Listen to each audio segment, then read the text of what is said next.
Bonjour à tous et bienvenue sur la chaîne Fan de Z, nouvelle vidéo cette semaine avec laquelle je suis en présence de Thomas Robin, le multiple.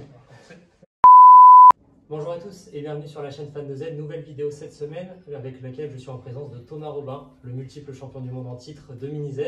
Donc dans cette vidéo aujourd'hui, je vais lui poser quelques questions pour l'interviewer et lui demander ce qu'il pense de sa carrière, etc. en Mini Z, j'allais dire en Formule 1, mais en Mini Z. Pas la même taille. Donc déjà, première question, est-ce que tu peux te présenter toi, ton âge, ton club, qui tu es dans la Mini Z un peu?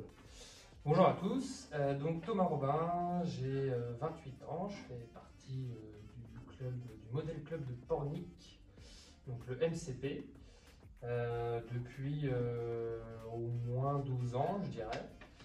Et voilà, depuis on a gravi les échelons avec le MCP pour pouvoir participer aujourd'hui aux plus grandes courses mondiales de mini. Combien as-tu de participations en Coupe du Monde et combien as-tu glané de titres au final?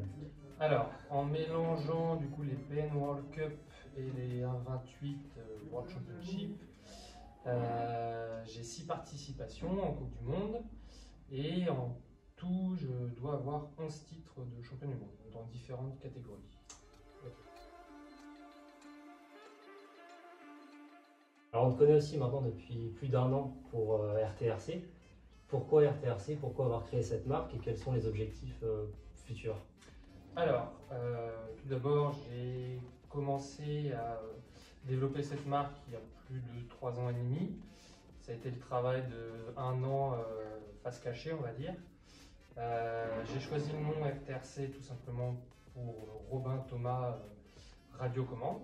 L'objectif de RTRC, c'était de pouvoir mettre en pratique toutes les idées que j'avais et sur lesquelles j'étais un peu frustré de ne pas pouvoir les faire aboutir. Depuis que j'ai commencé la Mini Z, je suis fan de prototypage, de mettre en œuvre différentes idées. Donc j'utilisais pour ça les imprimantes 3D, les pièces imprimées, les pièces que moi-même j'usinais mais à une qualité moindre. Et du coup, un jour, j'ai décidé de passer à la vitesse supérieure et de pouvoir proposer ces différentes pièces de meilleure qualité pour moi, mais aussi pour le public qui était déjà demandeur.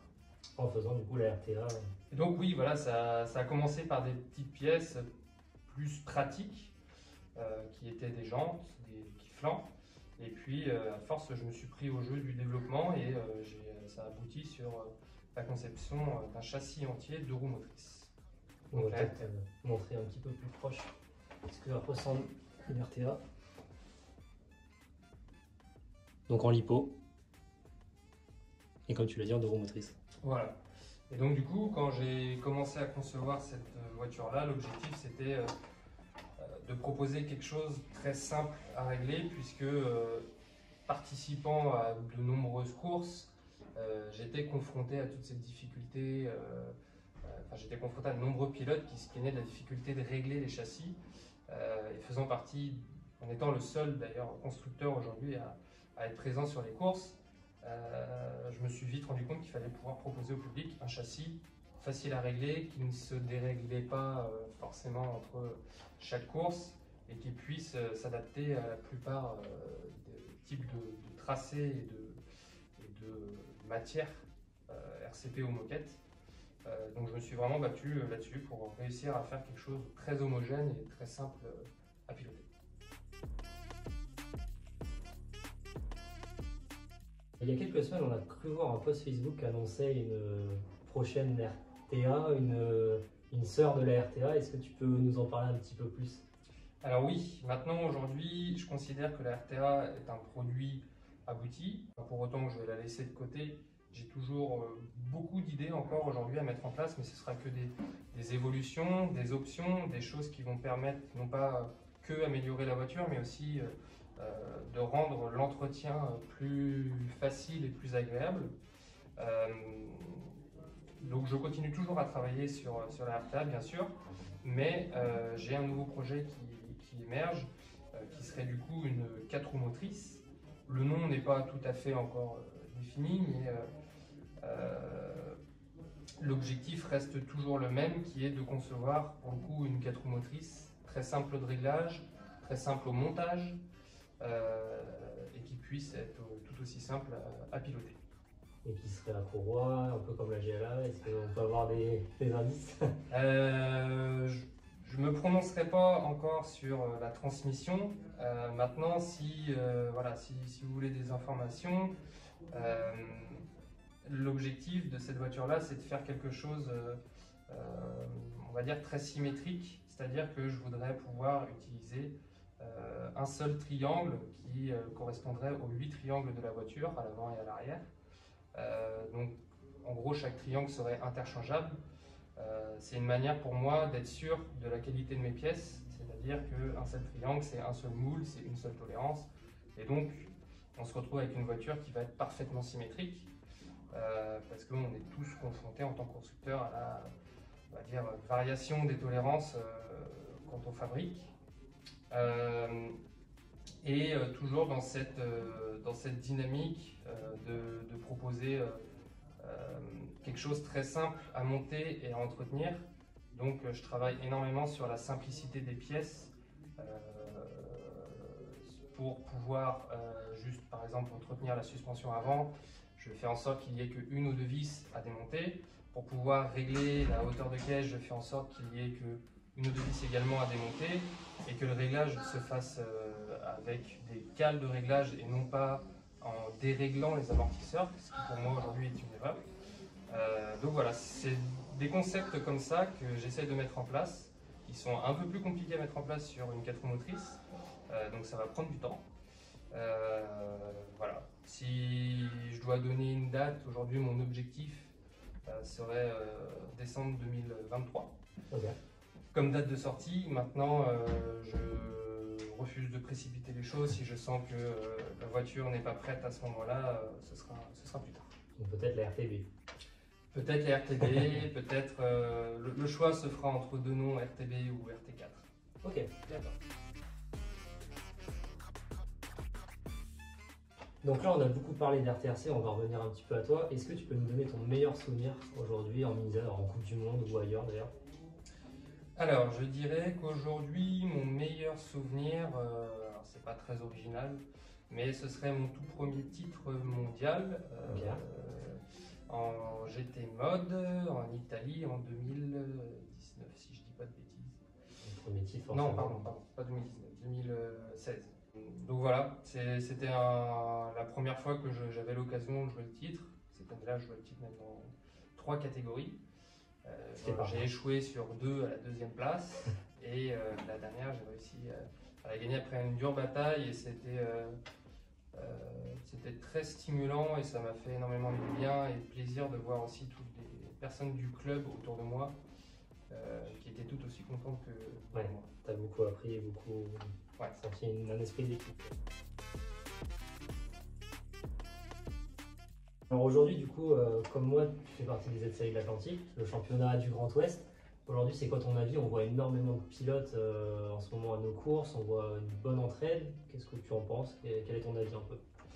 Alors je trouve que le championnat des Z-Séries est un très très bon championnat, qu'il devrait donner de bonnes idées à de nombreux autres championnats. Puisque aujourd'hui, au final, on se rend compte qu'on n'est pas forcément dans une zone géographique qui favorise un grand nombre de pilotes par course, et pourtant on arrive à faire ce week-end par exemple plus de 60 pilotes dans un week-end de course. Donc c'est que le championnat et ses règles fonctionnent, et je pense que ce qui fait que ça fonctionne aussi bien, c'est tout simplement la simplicité du règlement et le fait qu'il soit efficace dans le sens où n'importe qui peut y participer, n'importe qui peut jouer des bonnes places. On a des catégories vraiment pour tout le monde et je pense que c'est ce qui fait vraiment la force du championnat. Puis l'entraide et l'ambiance entre les clubs aussi qui jouent. Alors le fait que ça soit justement un championnat aussi, un règlement aussi stable fait que on se retrouve avec les mêmes personnes depuis maintenant quasi 10 ans. Et effectivement, il y a un esprit d'équipe et d'entraide qui s'est vraiment...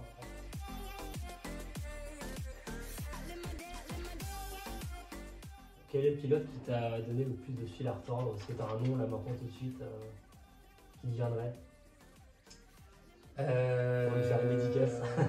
Je suis hésitant là-dessus. Alors évidemment, ouais, ce serait en Coupe du Monde, parce que effectivement, c'est là où on se donne le plus. En fait, j'hésite entre deux noms. Le premier, ce serait Mathieu Darocha. Mais ils se défendent pas en fait de la même manière. En fait, il y aurait Mathieu Darocha et Philippe Stadler. Philippe Stadler, c'est un pilote qui m'a donné vraiment du fil à retordre, on va dire, sur la piste, vraiment en termes de pilotage. Il est capable de faire le moins de fautes possible en 8 minutes pour rester devant lui. Parce que Mathieu Darocha, c'est plus un pilote qui m'a donné du fil à retordre dans les réglages. C'est un peu le pilote qui, pendant les essais libres, allait faire un truc sur sa voiture, qui faisait que on allait entendre le meilleur tour sonner quelques minutes après.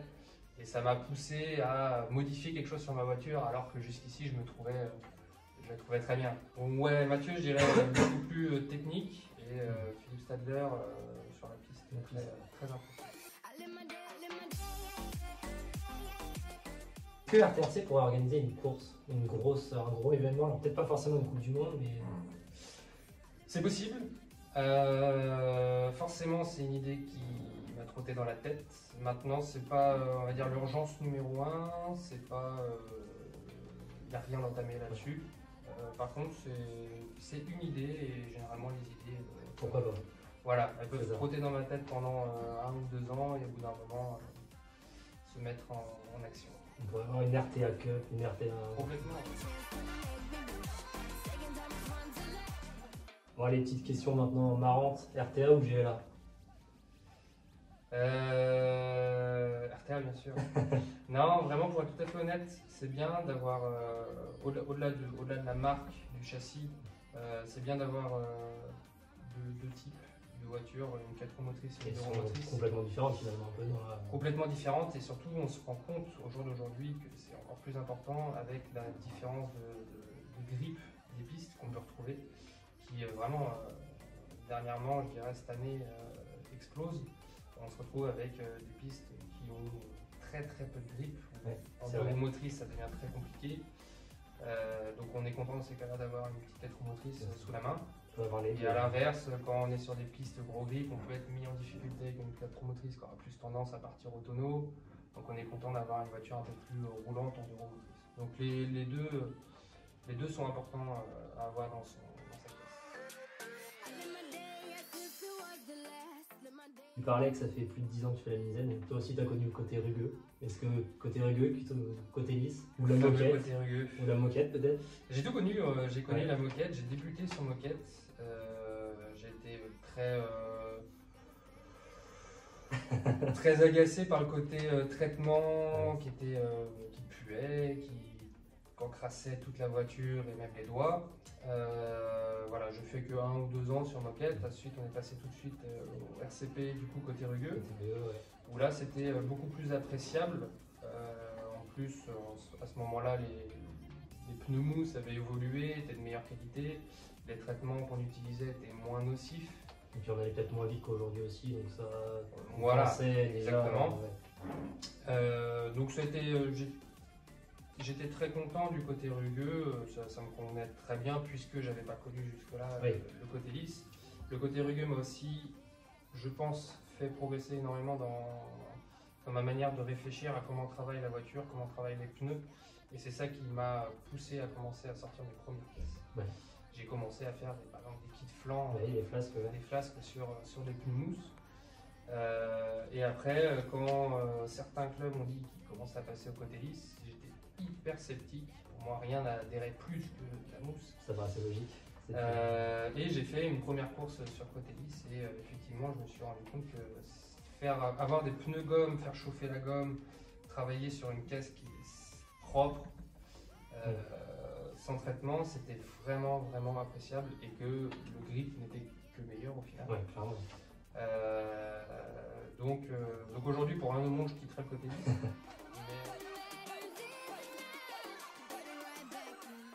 Question lipo ou NIMH, c'est un peu le débat un peu en ce moment. NR03, les lipo. Au jour d'aujourd'hui, pour moi, il n'y a plus de débat. Le lipo, quand on veut faire de la grosse compétition, on va dire. Ça c'est clair. Maintenant, le NIMH a toujours et aura toujours, je pense, l'avantage de pouvoir débuter facilement. Oui, c'est ça, avec une RWD ou quoi que ce soit. Complètement. La question, fan de Z ou fan de Z? J'hésite. Je dirais fan de Z. Parfait. Merci à tous d'avoir regardé la vidéo. Puis on se retrouve, je pense, dimanche prochain. Merci à toi Thomas Merci à vous. d'avoir répondu. Puis à bientôt.